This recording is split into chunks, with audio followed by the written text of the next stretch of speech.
Assalamualaikum warahmatullahi wabarakatuh.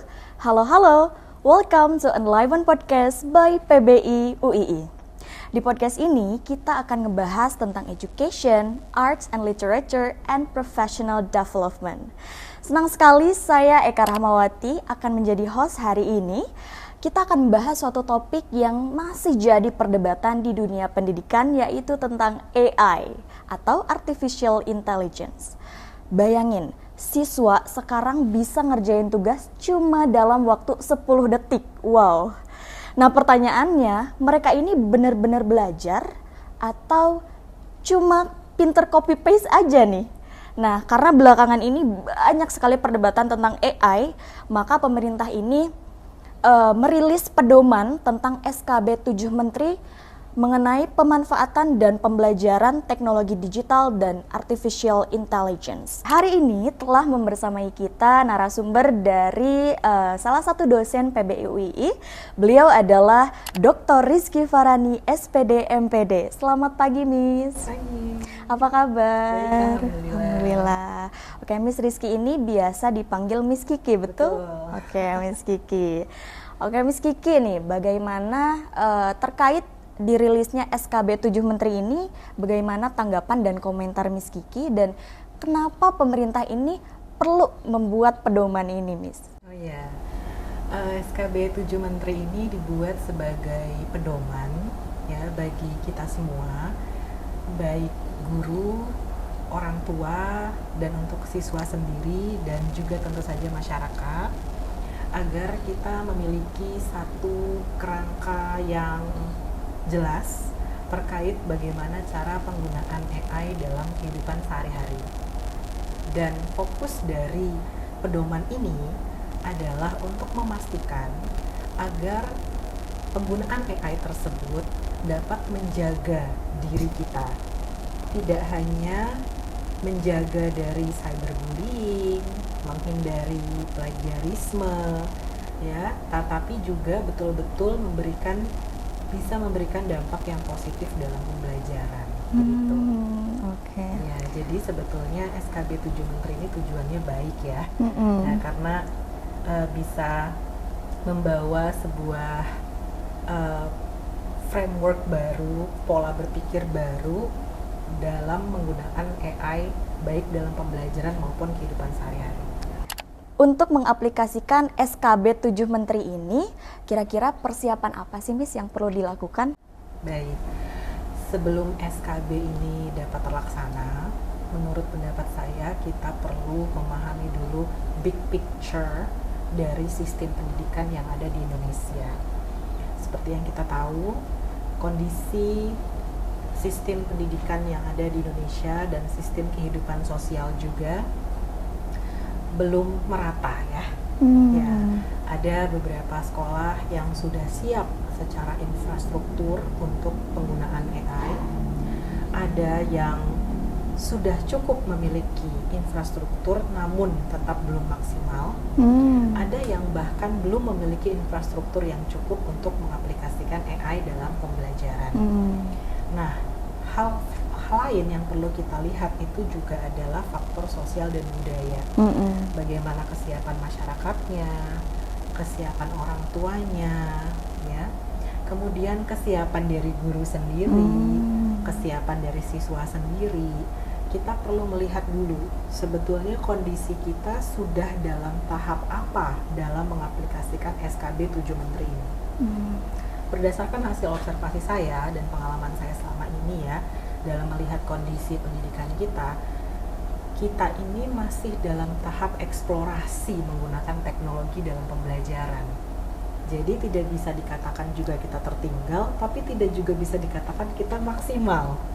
Yes, we are kind of in the middle. Kita berada di tengah-tengah, kita masih berkembang, kita masih mengembangkan banyak hal, kita masih mengeksplorasi banyak hal dalam menggunakan teknologi untuk pembelajaran, terutama AI ini, ya. Nah, jadi kita perlu memahami dulu apa sih sebetulnya kebutuhan kita, ya. Kita perlu mempersiapkan infrastrukturnya, literasinya, baik literasi orang tua, literasi guru, literasi siswa, sebelum AI betul-betul kita gunakan dalam pembelajaran sehari-hari. Jadi pondasi, kita perlu mengenali pondasi atau kekuatan dari diri kita sendiri. Apa yang bisa kita lakukan dan apa kekurangan yang masih kita miliki, sehingga kita bisa meminimalisir kekurangan itu untuk bisa mengoptimalisasi penggunaan AI di dalam kelas. Jadi persiapannya berjenjang ya, tidak bisa AI langsung digunakan, tapi banyak hal yang perlu dipastikan. Begitu. Misalnya melalui sosialisasi, melalui workshop, ya pelatihan-pelatihan yang terkait dengan literasi penggunaan AI baik untuk siswa, guru, dan orang tua, sehingga pondasi itu kuat dulu, baru nanti AI-nya bisa diaplikasikan dengan efektif dan efisien. Nah, apakah penggunaan AI ini wajib atau sifatnya hanya opsional, Miss? Kalau menurut pendapat saya, AI itu bukan sesuatu hal yang wajib, karena penggunaan teknologi pada dasarnya perlu didasarkan pada kebutuhan yang ada di lapangan. Ya, jadi kita tidak perlu memaksakan setiap pembelajaran itu pasti harus ada AI-nya. Kalaupun misalnya kita masih ingin menggunakan AI dalam pembelajaran, level penggunaan AI juga perlu kita pikirkan. Apakah level penggunaannya itu level yang mendasar, menengah, atau level yang tinggi gitu, tergantung dari yang pertama, kebutuhan belajar siswa. Jadi AI ini perlu kita sesuaikan dengan kebutuhan belajar atau tujuan pembelajaran yang sesuai dengan kurikulum. Ya, jadi sebelum AI masuk, kita lihat dulu kurikulum, kita lihat dulu silabusnya, kira-kira ingin belajar apa kebutuhan belajar siswa, itu yang perlu kita pertimbangkan pertama kali, karena yang kita hadapi ini adalah manusia. Setiap siswa pasti punya kebutuhan yang berbeda, setiap siswa pasti punya style belajar yang berbeda, ya, gaya belajar berbeda-beda, sehingga kita perlu mempertimbangkan itu sebagai hal yang paling dasar.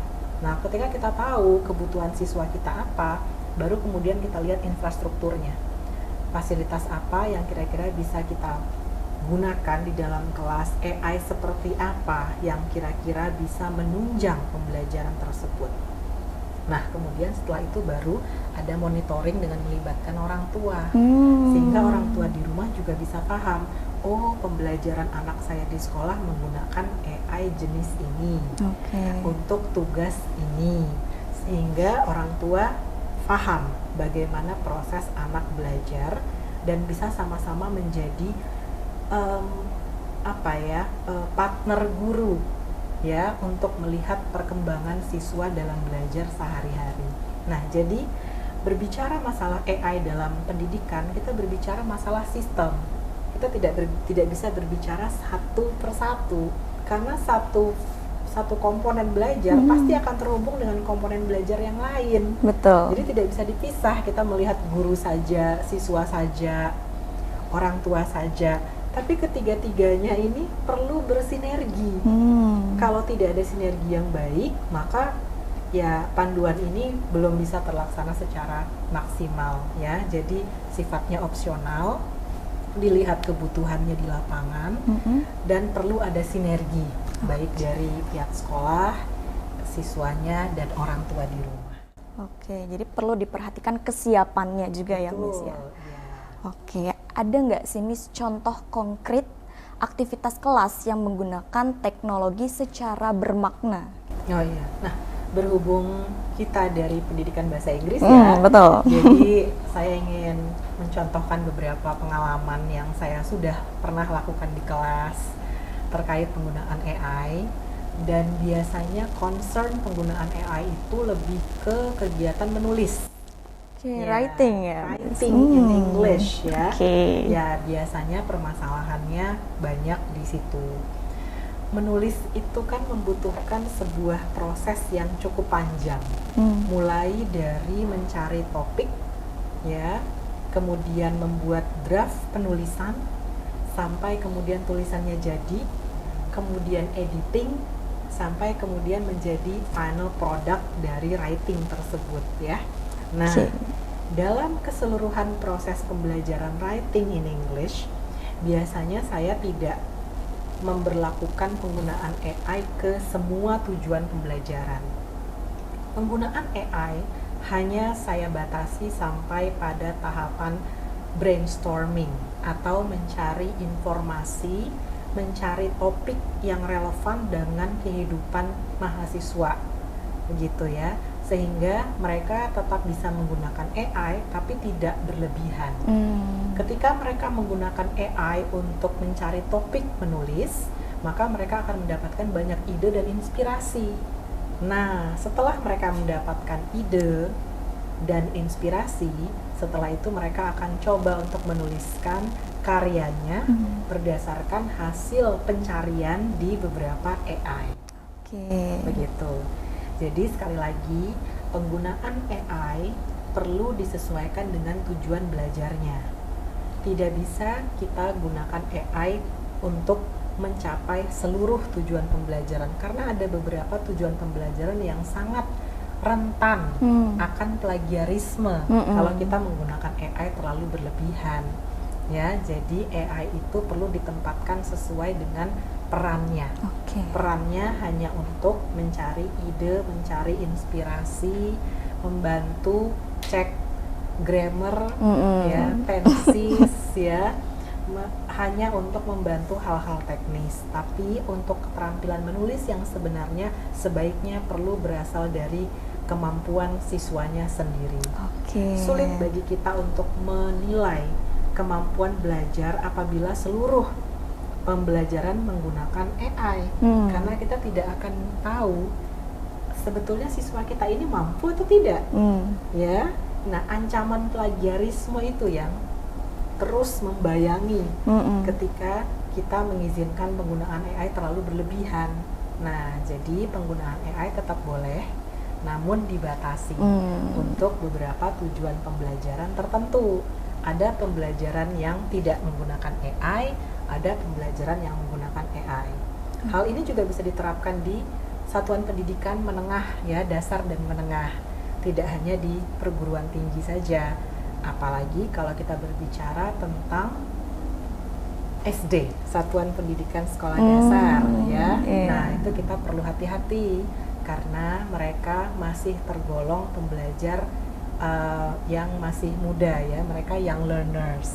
Sehingga ketika kita mengaplikasikan AI untuk satuan pendidikan sekolah dasar atau bahkan TK atau bahkan PAUD, kita perlu lebih berhati-hati, ya, karena mereka masih dalam tahap bermain sambil belajar, sehingga penggunaan AI-nya bisa disesuaikan dengan kebutuhan pembelajaran yang mereka butuhkan agar mereka tidak overstimulasi ya penggunaan AI-nya. Betul. Ya, dan yang lebih penting lagi adalah pastikan kalau penggunaan AI itu bisa membantu untuk mencapai tujuan pembelajaran. Ya, yang lebih penting dalam penggunaan teknologi itu sebetulnya bukan alatnya, tapi prosesnya. Proses, betul. Sehingga bagaimana bisa mencapai tujuan pembelajaran tersebut. Gitu. Oke. Jadi penerapan batasan dalam AI ini memang perlu sekali begitu ya, Miss ya? Iya, betul sekali. Iya. Oke, menurut Miss Kiki nih, bagaimana kira-kira gambaran 5-10 tahun ke depan terkait penggunaan AI ini, Miss? Oh iya. Ya, sebetulnya AI memiliki potensi yang sangat positif dalam membantu kita belajar atau meringankan pekerjaan kita sehari-hari, ya. Tapi ingat, seperti yang saya sampaikan tadi, penggunaan teknologi bukan pada alatnya, tapi prosesnya. Jadi pastikan ketika kita menggunakan AI jangan sampai kita kehilangan makna belajar yang sesungguhnya, ya. Kita perlu memastikan bahwa kita masih menjalani proses-proses seperti critical thinking, decision making, ya, problem solving, networking, collaboration, ya, itu adalah beberapa keterampilan dalam kehidupan yang perlu kita tetap lakukan meskipun kita sudah hidup berdampingan dengan AI. Kita tidak bisa menolak teknologi. Betul, Miss, betul. Teknologi 5-10 tahun ke depan pasti akan terus melaju, ya. Namun bagaimana kita merespon positif terhadap teknologi itu untuk memberikan batasan-batasan diri, untuk memberikan regulasi diri tentang bagaimana kita menggunakan teknologi. Kapan kita pakai AI, kapan kita tidak pakai AI, kita yang putuskan. Betul. Sesuai dengan proses pembelajaran diri kita sendiri. Oke. Nah, ada nggak sih Miss pesan untuk guru-guru di seluruh Indonesia terkait penggunaan AI ini nih Miss? Ya, bagi Bapak Ibu guru, kita sebagai pendidik ya tentu saja perlu memiliki perspektif yang positif terhadap perkembangan zaman. Seperti yang saya sampaikan tadi, kita tidak mungkin bisa menolak perkembangan teknologi. Teknologi itu akan terus berkembang. Perubahan zaman adalah sesuatu hal yang mutlak yang tidak dapat kita hindari. Namun, ya, kita perlu tetap menyesuaikan sesuai dengan kemampuan kita. Jadi kita perlu mengikuti perkembangan zaman, tapi jangan lupa juga untuk tetap menyesuaikan dengan kesiapan diri sendiri. Jadi kita tidak bisa terlalu memaksakan juga, terlalu berlebihan menggunakan teknologi, terutama AI, tapi jangan juga tidak digunakan sama sekali. Betul. Ya, kembali kepada bagaimana kondisi siswa kita di kelas, apa yang mereka butuhkan, bagaimana kesiapan infrastruktur, bagaimana kesiapan kita sendiri, bagaimana kesiapan siswa kita, sehingga pembelajaran penggunaan AI dapat lebih bermakna, begitu. Sekali lagi, pembelajaran menggunakan AI bukan pada alatnya, tapi pada prosesnya. Selama AI dapat mendukung proses pembelajaran secara efektif, efisien, dan bermakna, maka kita sudah berada di jalur yang benar. Tinggal bagaimana kita mempertahankan komitmen untuk tetap memfasilitasi pembelajaran siswa kita. Oke. Nah, ini adalah pertanyaan terakhir yang perlu ditekankan lagi, Miss. Jadi, AI ini adalah teman atau malah jadi ancaman nih, Miss, bagi kita? Iya. Jadi begini, teknologi itu seperti dua sisi mata uang. Bisa jadi teman, bisa jadi ancaman. Tergantung bagaimana regulasi diri kita dalam menggunakan teknologi tersebut, terutama AI ini. Ya, jadi berpotensi bisa jadi teman, berpotensi bisa jadi ancaman. Kita mau pilih yang mana? Dipersilahkan bagaimana kita bisa mengarahkan pembelajaran kita agar selalu menjadikan AI sebagai teman yang baik. Gitu ya. Jadi AI berpotensi untuk menjadi teman, tinggal bagaimana kita mengarahkannya supaya AI dapat menjadi teman yang baik untuk kita. Maka kita perlu kembali ke diri sendiri dulu. Apa sebetulnya yang kita butuhkan dalam belajar? Jadi belajar itu dimulai dari refleksi diri. Ya, selama ini saya selalu memberikan kesempatan kepada mahasiswa saya untuk melakukan refleksi ya terhadap pembelajaran, supaya mereka bisa memahami siapa diri mereka, supaya mereka bisa memonitor pembelajaran mereka sendiri.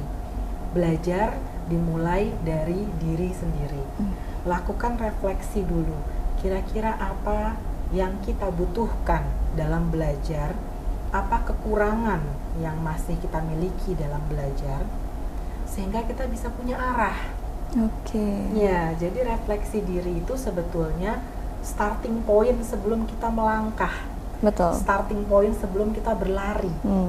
Ketika kita sudah merefleksi pembelajaran kita akan punya arah.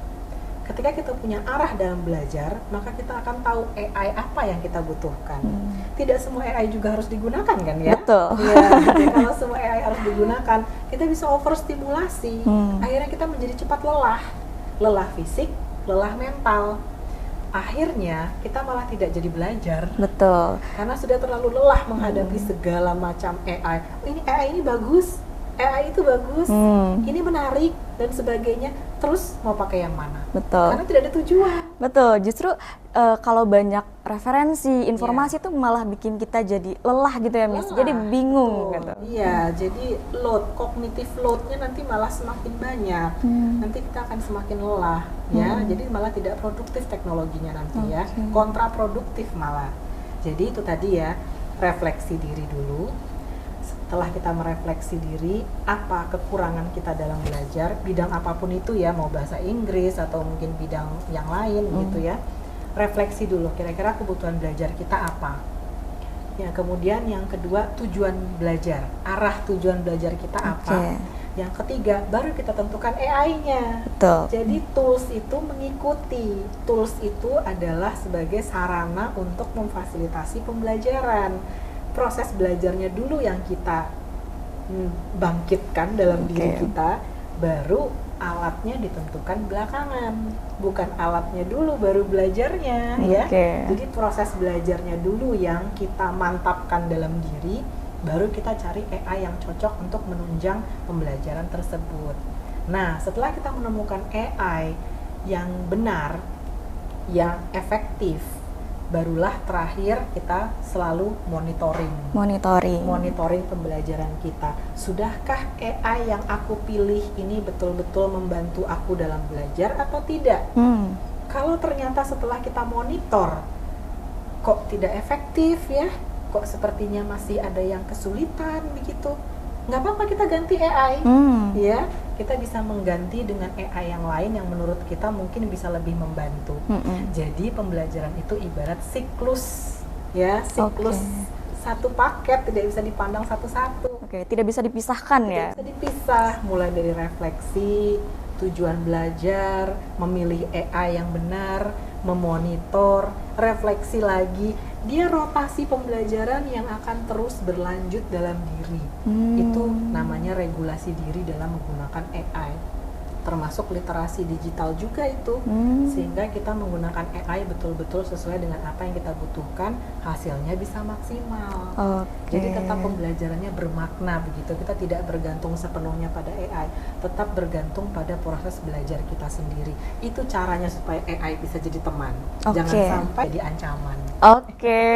Wah, perspektif yang sangat menarik ya dari Miss Kiki, ini sangat luar biasa sekali. Terima kasih Miss sudah membersamai perbincangan kita terkait teknologi dan juga AI hari ini. Semoga ini bisa menjadi wawasan untuk teman-teman semua, apalagi yang masih awam, supaya kita bisa sama-sama melek teknologi begitu ya Miss ya. Karena seperti Miss Kiki bilang tadi, di zaman AI sekarang kita tuh tidak bisa menghindar ya Miss. Justru kita harus mencari tahu celah bagaimana cara memanfaatkan AI itu sendiri ya Miss ya. Dengan ketentuan dan batasan-batasan yang sudah disebutkan oleh Miss Kiki tadi ya. Oke teman-teman semua, berakhir sudah podcast kita hari ini. Terima kasih Miss Kiki sudah berbagi perspektif dan juga sharing bersama kita ya.